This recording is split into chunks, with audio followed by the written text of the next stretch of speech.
루카복음서 제18장 과부의 청을 들어주는 불의한 재판관의 비유. 예수님께서는 낙심하지 말고 끊임없이 기도해야 한다는 뜻으로 제자들에게 비유를 말씀하셨다. 어떤 고을에 하느님도 두려워하지 않고 사람도 대수롭지 않게 여기는 한 재판관이 있었다.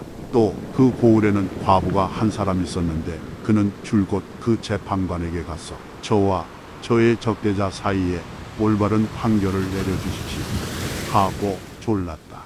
재판관은 한동안 들어주려고 하지 않다가 마침내 속으로 말하였다. 나는 하느님도 두려워하지 않고 사람도 대수롭지 않게 여기지만 저 과부가 나를 이토록 귀찮게 하니 그에게는 올바른 판결을 내려주어야겠다.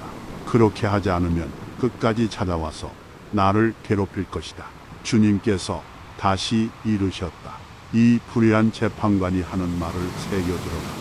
하느님께서 당신께 선택된 이들이 밤낮으로 부르짖는데 그들에게 올바른 판결을 내려주지 않으신 채 그들을 두고 미적거리시겠느냐. 내가 너희에게 말한다. 하느님께서는 그들에게 지체 없이 올바른 판결을 내려주실 것이다. 그러나 사람의 아들이 올 때에 이 세상에서 믿음을 찾아볼 수 있겠느냐. 바리사이와 세리의 비유. 예수님께서는 또 스스로 의롭다고 자신하며 다른 사람들을 업신여기는 자들에게 이 비유를 말씀하셨다. 두 사람이 기도하러 성전에 올라갔다. 한 사람은 바리사이였고 다른 사람은 세리였다. 바리사이는 꼿꼿이 서서 혼잣말로 이렇게 기도하였다. 오 하느님, 제가 다른 사람들, 강도짓을 하는 자나 불의를 저지르는 자나 간음을 하는 자와 같지 않고 저 세리와도 같지 않으니 하느님께 감사드립니다. 저는 일주일에 2번 단식하고 모든 소득의 11조를 바칩니다. 그러나 세리는 멀찍이 서서 하늘을 향하여 눈을 들 엄두도 내지 못하고 가슴을 치며 말하였다. 오 하느님, 이 죄인을 불쌍히 여겨 주십시오. 내가 너희에게 말한다. 그 바리사이가 아니라 이 세리가 의롭게 되어 집으로 돌아갔다. 누구든지 자신을 높이는 이는 낮아지고 자신을 낮추는 이는 높아질 것이다. 어린이들을 사랑하시다. 사람들이 아이들까지 예수님께 데리고 와서 그들을 쓰다듬어 달라고 하였다. 그러자 제자들이 사람들을 꾸짖었다. 예수님께서는 그 아이들을 가까이 불러놓고 이르셨다. 어린이들이 나에게 오는 것을 막지 말고 그냥 놓아두어라. 사실 하느님의 나라는 이 어린이들과 같은 사람들의 것이다. 내가 진실로 너희에게 말한다. 어린이와 같이 하느님의 나라를 받아들이지 않는 자는 결코 그곳에 들어가지 못한다. 하느님의 나라와 부자. 어떤 권력가가 예수님께 선하신 스승님, 제가 무엇을 해야 영원한 생명을 받을 수 있습니까? 하고 물었다. 그러자 예수님께서 그에게 이르셨다. 어찌하여 나를 선하다고 하느냐? 하느님 한 분 외에는 아무도 선하지 않다. 너는 계명들을 알고 있지 않느냐? 간음에서는 안 된다. 살인해서는 안 된다. 도둑질해서는 안 된다. 거짓 증언을 해서는 안 된다. 아버지와 어머니를 공경하여라. 그가 예수님께 그런 것들은 제가 어려서부터 다 지켜왔습니다. 하고 대답하였다. 예수님께서는 이 말을 들으시고 그에게 이르셨다. 너에게 아직 모자란 것이 하나 있다. 가진 것을 다 팔아 가난한 이들에게 나누어 주어라.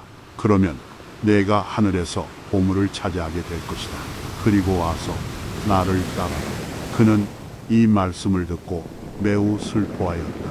그가 큰 부자였기 때문이다. 예수님께서는 그가 매우 슬퍼하는 것을 보고 말씀하셨다. 재물을 많이 가진 자들이 하느님 나라에 들어가기는 참으로 어렵다.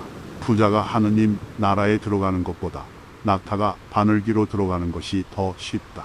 이 말씀을 들은 사람들은 그러면 누가 구원받을 수 있는가? 하고 말하였다.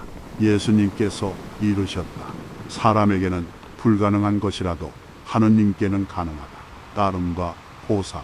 그때에 베드로가 말하였다. 보시다시피 저희는 가진 것을 버리고 스승님을 따랐습니다. 예수님께서 그들에게 말씀하셨다. 내가 진실로 너희에게 말한다. 누구든지 하느님의 나라 때문에 집이나 아내, 형제나 부모나 자녀를 버린 사람은 현세에서 여러 곱절로 대받을 것이고 내세에서는 영원한 생명을 받을 것이다. 순환과 부활을 세 번째로 예고하시다. 예수님께서 12 제자를 데리고 가시며 그들에게 이르셨다. 보다시피 우리는 예루살렘으로 올라가고 있다. 이제 사람의 아들에 관하여 예언자들이 기록한 모든 일이 이루어질 것이다. 사람의 아들은 다른 민족 사람들에게 넘겨질 터인데 그들은 사람의 아들을 조롱하고 모욕하며 침뱉을 것이다. 또 채찍질하고 나서 그를 죽일 것이다. 그러나 사람의 아들은 사흘 만에 다시 살아날 것이다. 제자들은 이 말씀 가운데 아무것도 깨닫지 못하였다. 이 말씀의 뜻이 그들에게 감추어져 있어서 말씀하신 것을 알아듣지 못하였던 것이다. 예리코에서 눈먼 이를 고치시다. 예수님께서 예리코에 가까이 이르셨을 때의 일이다. 어떤 눈먼 이가 길가에 앉아 구걸하고 있다가 군중이 지나가는 소리를 듣고 무슨 일이냐고 물었다. 사람들이 그에게 나자렛 사람 예수님께서 지나가신다 하고 알려주자 그가 예수님, 다윗의 자손이시여 저에게 자비를 베풀어 주십시오 하고 부르짖었다. 앞서 가던 이들이 그에게 잠잡고 있으라고 꾸짖었지만 그는 더욱 큰 소리로 다윗의 자손이시여 저에게 자비를 베풀어 주십시오 하고 외쳤다. 예수님께서 걸음을 멈추시고 그를 데려오라고 분부하셨다.